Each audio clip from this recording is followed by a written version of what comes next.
What's going on, guys? Scar here, and in today's video I'm going to be showing you guys a live demonstration of my Leatherface Texas Chainsaw Massacre build from the perks and abilities that I've chosen and some other aspects of it, of how I've found that this is one of my best sweet spot perk builds out of every other one I've used on Leatherface specifically.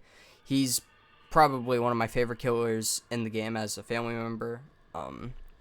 He's kind of like, he's the poster boy of this game, obviously, so I just thought, why not max him out first and then we'll do everyone else. So I just decided to get the big boy out of the way, but I want to go in depth and show you guys some of the things that I've been using that I've had luck with. And I've played about 2 games with this set of perks, and that shouldn't alarm anyone because most games are going to be the same, especially if you know the maps like decently well. Then you'll understand how these work and how you can use them to your advantage. And I've had most luck with gas station at night, which I could tell where the victims are going to be like escaping from, like that room they escape from when you start the game, so I can always get there quick, and these perks will all come in handy eventually. So we'll start with the abilities and perks. So we'll start with his main ability, Leatherface's main ability, Mayhem. Use the chainsaw to cause horrific injuries and destroy any doors or obstacles that might stand in your way. And I got this to a level 3 after 3 days, I'd assume. And what I did is basically just going down the middle path, because what this does is it allows you to use your chainsaw more before stalling, and when you reach the maximum, when you reach the top right here, you can just insta start your chainsaw. So you could just, at the beginning of the match or anytime during the match, you can just stop your chainsaw, and then when you want to start your chainsaw to like go after people when you see them, you can just pull it once and you're good. You don't have to do any like button action or anything. It just starts automatically right when you press it. So I find that very oppressive and very easy, especially if you want to go for an Insidious, a Dead by Daylight reference. If you want to be like a sneaky Bubba and you want to like just sneak on people when they don't even know if it's actually Leatherface or someone else, you could just start your chainsaw and just start running after whoever you see right at the start of the match or any time in the match. So that's his main ability, and obviously I definitely recommend getting it to the third one because that's the most oppressive. It's an okay thing. It still does an animation, but at least you start it like once. It doesn't take too much time. It only takes like 5 seconds to start, so I mean that's not too bad. But yeah, it's the path I went through. And the perks will go into that. So I haven't maximized these, but they still work at like level 1 and stuff, but I've been having luck with these recently. So for our Savagery perk, we have Big Swings, and this allows our attack damage to be increased by whatever %, but the stamina consumption tied to those attacks with our weapon is more costly to that stamina. So I know that might look weird and like stressful, but it actually works, because think about it, you're really just going around sawing people and destroying things. So when you reach like a big hit and you're going really fast with your saw and stamina, you could just easily hit them and it does a ton of damage. You'll like basically insta saw them, if you will. So I find this very impressive in many ways, especially if you see someone right off the bat in a match. That's what I was saying. If you see someone and you find the place where the victims start the game, you can get there quick, start your chainsaw, run after them, and this is going to be very, very oppressive against those victims that may or may not know what they're doing and might end up in a situation where they can't move or anything. So you can easily just insta-kill them, and you'll already have an execution done, or maybe 2, who knows. I got 2 executions my first game with this build, surprisingly, so it's really cool. But anyway, our blood harvesting perk is violent, and your damage is increased whatever % when carrying a full blood vial. So if you don't see any victims at the start of a match for like the first minute or 2, I recommend like going for blood, like just harvesting blood from those pots or whatever, and trying to get it to the maximum, so then you can do more damage when you're chasing after people. And even if you get it like mid-game or end-game, I recommend just keeping all your blood, because that's really going to affect how this perk affects your builds and how much more damage you'll be able to do with Leatherface. And for a unique perk just for Leatherface, it is the 2-cycle charge, and when revving it, you regenerate stamina faster, depending on how much you've leveled it up, but it basically revs when you rev your chainsaw, it regenerates your stamina faster when you're walking or running. I don't really know how it works, but I'm pretty sure it's when you're walking and you're revving it, and it regenerates it more, I'm pretty sure. So I find that also very helpful too, especially when you're chasing people or after a chase. That's going to be like a big support thing for your character. It's kind of a side perk, but at the same time, it helps a lot in certain situations, especially if you know how it works. I'm not 100% sure if you have to walk or run in order to regenerate it, but it regenerates stamina faster when revving it, and that's what Leatherface is known to do.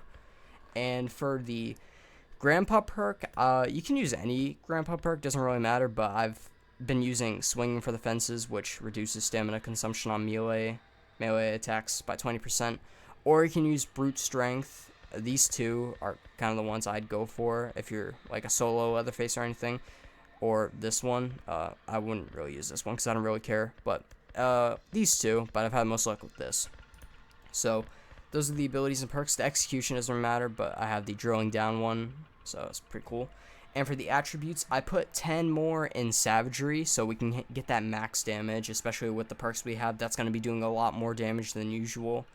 Even if you get to that like high chainsaw, like the highest damage you could do with the chainsaw in like one hit, that's going to be very, very helpful when it comes to that. Blood harvesting, I added 5 because even though I do have this blood harvesting perk and it's meant to, you want to get maximum blood so you could do more damage, but I'd honestly just keep this at a low pace, just because when you're picking up blood, it's not really helpful, but if you do get the chance to, why not? And because when you kill or hit someone, you'll be getting blood as well, so when you max that out, then you can go for more people, and you know exactly where they are if you see them. And for endurance, I just max that out to put 15, just so I can get as much speed and regeneration rate and stamina drain and everything like that, just to keep that all filled up so we can go fast for the whole match, the whole time, and just have the best possibility of winning the match and getting more kills in a match. So that's the that's the perk builds. I know I've been I literally all comes out of my mouth, and I'm impressed by that, but yeah, this is the build I've been using, and I will have a gameplay to show you guys, and I might talk over the gameplay, I might not, but I'll just leave the gameplay up. But I hope you guys enjoyed this build, and I hope you guys enjoy the gameplay too.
You've moved my trap.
Sinister.